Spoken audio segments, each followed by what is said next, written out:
How are you guys doing? My name's Andy Jones, and I've been in the animation and visual effects industry for about 22 years now. And Neville and I work together. Sorry, Neville, introduce yourself. Sure. Hi, everyone. My name's Neville Spiteri. I'm the CEO and co-founder of Wevr. We're an immersive studio based in Los Angeles. And we've been working together now for since 1997. This little guy, this goblin, we've worked on in a VR project and trying to get him to relate with you. And that's what our talk is about today. It's about storytelling and technology and figuring out where it's all going, our past experience and all that. So let's get started. Yeah, so Andy and I met in 1994 at Digital Domain. Digital Domain at the time was the early days of pioneering computer graphics for feature films. And that's where Andy and I met and worked on movies like Apollo 13 and Titanic. Then I also spent a bunch of time at Electronic Arts, which is a video game company. And so my whole career has been kind of at the intersection of storytelling and technology, and how you use technology to create visual effects for movies or create games, but ultimately it's about telling a story. And over the last 25 years, there's been an amazing set of developments that have really inspired storytellers to tell stories in new and amazing ways. I'll turn it over to Andy to share some of his experiences. Yeah, so I'll get into, I guess, three of the biggest projects that kind of were basically my biggest projects that I worked on, and for different ways. Titanic was the first film I worked on, and I was very young at the time, and I got an opportunity to work on some very key shots of that movie, and animating some of the hero, basically digital characters that would fall off the ship. And one of the shots in general that, in particular, was the one that actually fell and hit the propeller, and that enabled me to meet Jim Cameron and John Landau, and both those guys I kind of kept in touch with. And through my career, I got into, I knew about Avatar back in the time, and I knew they were trying to make it, and I knew they were waiting for technology to be right to make that film. And so I worked on several other films in between, and then finally when Avatar came, they gave me a call, and I was able to go work at Wevr down in New Zealand, and really turned out to be an amazing experience for me. I learned a lot, and we'll get into basically a reel here of all the technology that went into making Avatar, and I'll talk a bit about it and how it relates to where we are now. But this is obviously a lot of motion capture you're seeing, or performance capture, which was kind of perfected on Avatar. And using the facial head-mounted rigs, using body performance capture, that basically now all of these tools that we used back then, we're just implementing in real-time game engines and everything else to try to make stories in new and exciting ways. But Jim really pioneered this, and it was really fun to be on this movie, to be involved in. There's a ton of artistry that happens behind the scenes as well. I need to actually mention that. I think in any of these projects, what I found is that you have so many artists.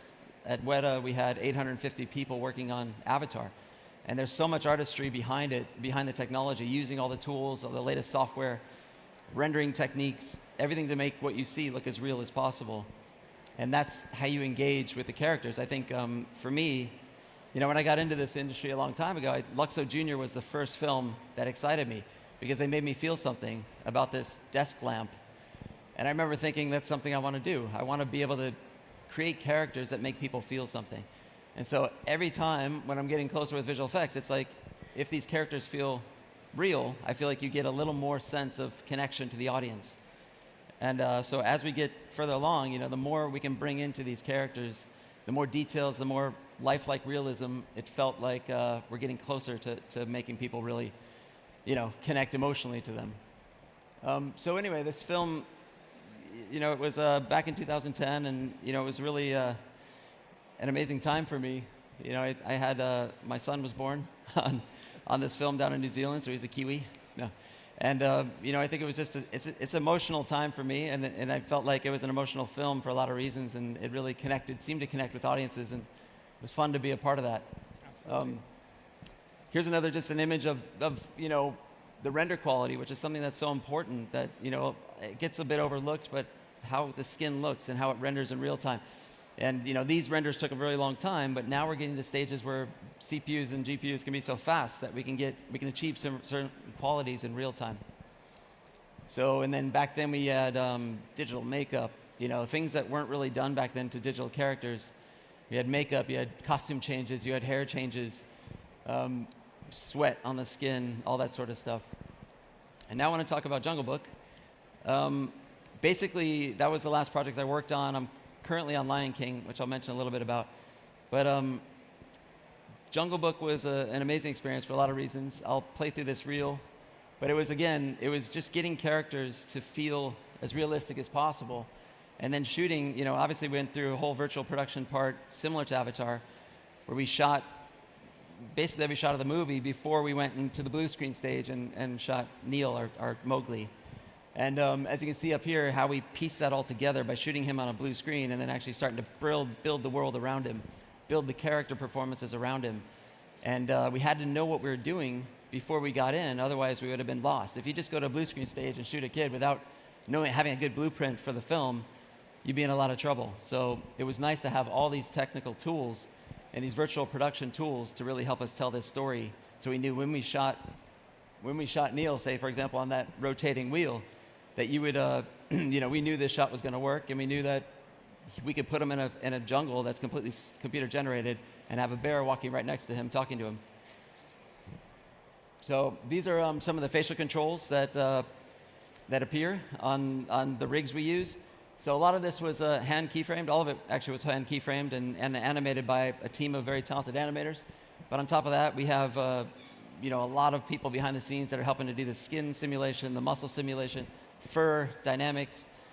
All of that is so important to this looking real. Animators really just control the bones typically, and everything else is driven by dynamically or by talented people that are actually figuring out how to make this stuff move correctly. So here's some still frames, and Shere Khan obviously was a lot of fun, and probably one of my favorite characters in the film. And trying to get him to relate, and Jon Favreau had a great idea of how do you make talking animal movie and make it different today, because we've seen a lot of them, and he really wanted to stick to what was real about the movement of these animals. And so the entire animation team studied real animal reference. How do they move? What could we use to make it feel like that he's relating to you, or saying something that might feel like what he's emoting or what he's feeling?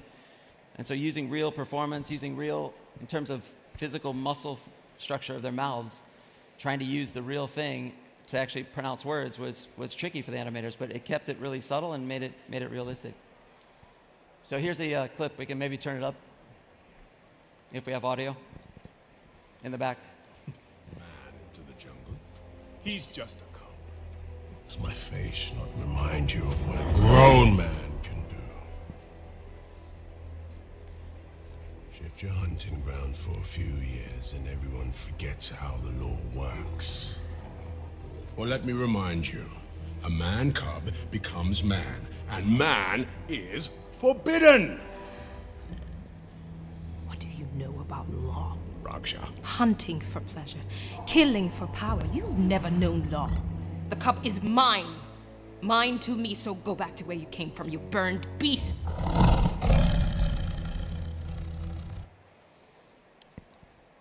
So yeah, and as you can see, we had so many animals to make in this film, and at a very high quality, and all the render times, everything. If you go back to the technology of it, I think it really is, from where we were in Avatar, where we were in Titanic, and where we are now. Really, the computer speeds have helped so much to get a quality of a render like this. So with how many hairs you can put on, say, Raksha, for example, to make it close to what the real thing would be, in the millions and millions of hairs rendering with scattered light filtering through every hair and realistic lighting scenarios, and it really makes the images look more real. And that's where we're going today. I think, as we get further in this talk, it's about the fact that game engines are starting to get a lot faster. All the GPU renders are faster. And what can we do in real time so that these characters can respond to you?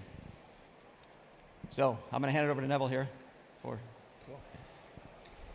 So I've been in love with the movie making process my whole life, but I've also been very intrigued by the power of interactivity and the possibilities of telling stories using technology, where you're not only watching a linear narrative, but the actual story is being told through software And effectively, because it's software, like a video game, your actions and your participation in the experience allow you to impact the story and how it unfolds. And that's been a central theme in terms of how the evolution of technology that's been driving a lot of the work and the possibilities that Andy and his teams have been able to work on, where there's now been this shift to also using real-time software and game engines and the capabilities that are used in game technology for creating movies, but also for creating new kinds of games. And the really big shift that has occurred in the last few years with the onset of virtual reality technology, which is largely the consequence of CPU and GPU performance, the evolution of sensors and display technology. And what we're seeing is that storytellers are inspired by this new medium. And so I was very, very excited by the possibilities of virtual reality, and 5 years ago started a company called Wevr. And Andy's one of the first people that I called, and he wanted to work with us and started to really get excited about the possibilities of this new medium. So as a company, we've worked on primarily with several titles, but these are the two main ones. For those of you who have tried VR over the last couple of years, you may have heard of The Blue. The Blue is an underwater ocean experience that really immerses you in an underwater environment and allows you to experience all of these beautiful creatures. This was directed by Jake Rowell. We also have been working on a project with Jon Favreau, who is the director of Jungle Book. And one day, Andy brought John over to the studio. He checked out The Blue, and as a storyteller, Jon Favreau was immediately inspired by the medium and decided that he wanted to work with us to create a new kind of story, and that's called Gnomes and Goblins, and we'll talk about that in a little bit more detail in a little bit. So in The Blue, a lot of the emphasis is on how do you create these creatures, these characters, and represent them in a way that is truly believable, where you feel a certain affection towards them, and that they represent a way of us interacting with them and feeling like you're closer to it. Because the key thing in VR is that you're inside of the frame. You're no longer looking at the media out in front of you, you're right in the middle of it. One of the most amazing things for us to this day, several years into the VR experience, is the emotional response that people have from being in VR and having a VR experience. And what's become really clear is that with VR, as part of the story, as part of the experience, there's an opportunity to really engage someone emotionally, and we are able to drive empathy, drive higher degrees of excitement, joy, and sadness. And it's quite remarkable to see people's reactions. And it's a reaction that doesn't wear off. It keeps happening over and over. And that is due to a phenomenon that is known as presence. So presence is a mental state that you achieve where you actually believe that you are somewhere else. And so in VR, what we keep seeing is that people literally forget where they are, and for a moment, they are completely immersed in wherever it is that the VR experience is taking them. Yeah, I think if I can just add a little bit to that. You know, it's quite amazing. I mean, I remember seeing this stuff for the first time, coming over with Neville, and I was entrenched in Jungle Book, and they had got the Blue and the whale up and running, and it was really, I think the whale was just blocked in at the moment, and you know, I was working with Jake, who's the director there, and he basically was like, we need the whale to look really special, and he's like, we're hoping you'd have time to animate it, and I felt like in the meantime, I was quite busy, but I'm like, I'd love to do it because it's such a cool experience. It's so much fun to actually be on that deck of the ship and be able to kind of move around, almost poke at the fish and see them move, and you feel like you're really there. And then all of a sudden this, you know, to have this big whale, and the sense of scale in VR is so amazing that it's beyond any medium I've ever experienced. You actually feel your size in relationship to everything else. And that to me is what's powerful about it, the sense of presence, the sense that, you know, these characters are really looking at you. They're possibly interacting with you. So to animate that whale and actually one day be able to have it completely interact with you is where I think it's all headed.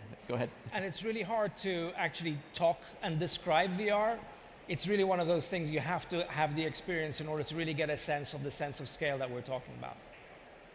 Okay, so this guy is the goblin that you saw earlier at the very beginning of the presentation. And this is a character that Jon Favreau sketched after he experienced VR and decided he wanted to create this universe, a fantasy universe called Gnomes and Goblins.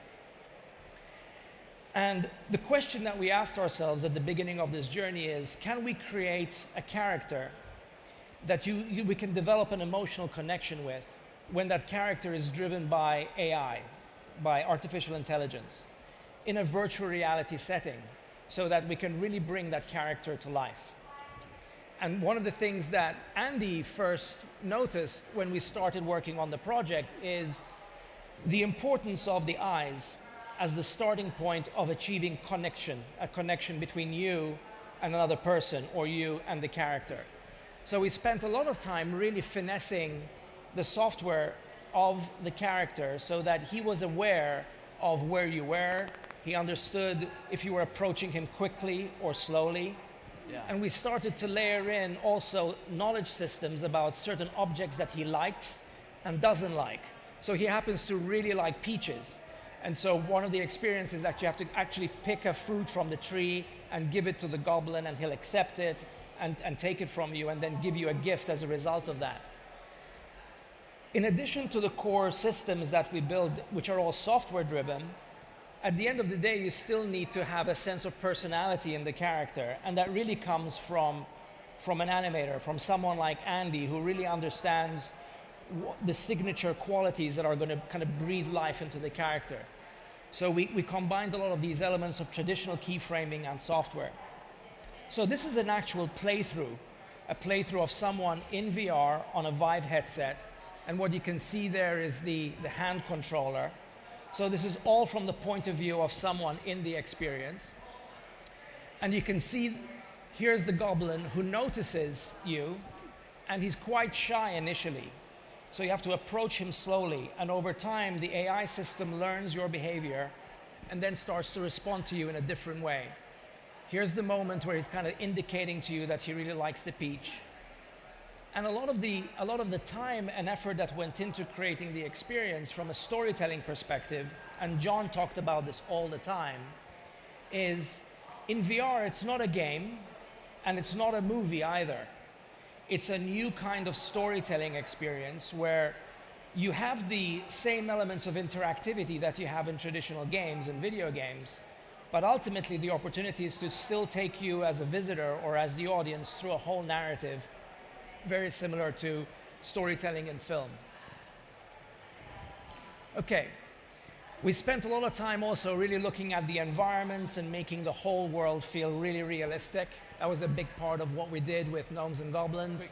These are various environments in here. I'll talk about a quick, Sure. Thing about the VR in general is, especially with this, the environments and, it's you want to achieve a certain kind of storybook quality, and that's what John really wanted in this. And, Jake and the team at Wevr did an incredible job of making this world beautiful and a place you just want to visit and hang out in. And I think that's a big part of the experience. Like, you're actually part of the story. Totally. And I think that's different than any other medium. You're never really part of the story, you're just watching it. And in this one, you're actually part of it, and you can actually drive it into different directions. And where we're taking G&G in the future is really quite exciting.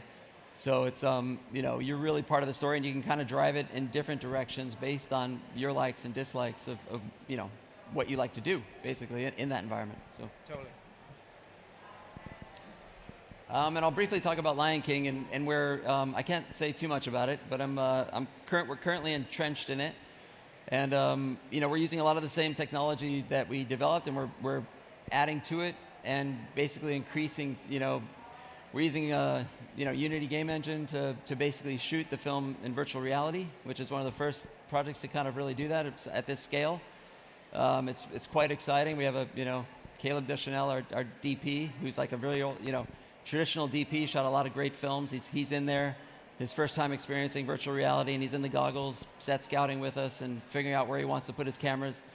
And it's an amazing experience to see these type of filmmakers come together and work within this environment and with these tools to tell new kinds of stories. So it's quite an exciting time. And really this, so where we are today is really the result of the last quarter of a century of kind of the evolution of various digital technologies that have been sort of progressing over time and kind of bringing us to where we are today. And you know, back in the early 90s when Andy and I were, you know, working on early movies, at the time it was mostly about using digital keyframes and traditional rendering.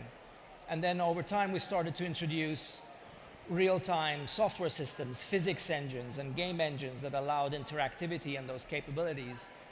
And then as sort of we've continued to progress forward, we're now starting to see with the use of VR and AR and AI, the ability to introduce even more sophistication into the characters and the kinds of stories that we want to do. And ultimately, I think we're really at a very interesting cusp now in history where if we kind of look forward to the next, you know, 5 to 10 years, the possibilities for us to tell stories where we're interacting with characters in completely new ways, where we can enter into their world and interact with them there, and they'll come into our world with augmented reality, and really start to think of these characters as digital personalities that have a life of their own and can really become part of our lives. So it's a super, super exciting time, and we're certainly looking forward to the next 25 years of digital storytelling as we did in the past. Yeah, as we start to see the technology and all the high-end, you know, render qualities we see now getting into real time, it's really exciting to see where this can go and how much you can really engage with these characters on a meaningful level. So thank you guys very much. Yeah, so thank you very much.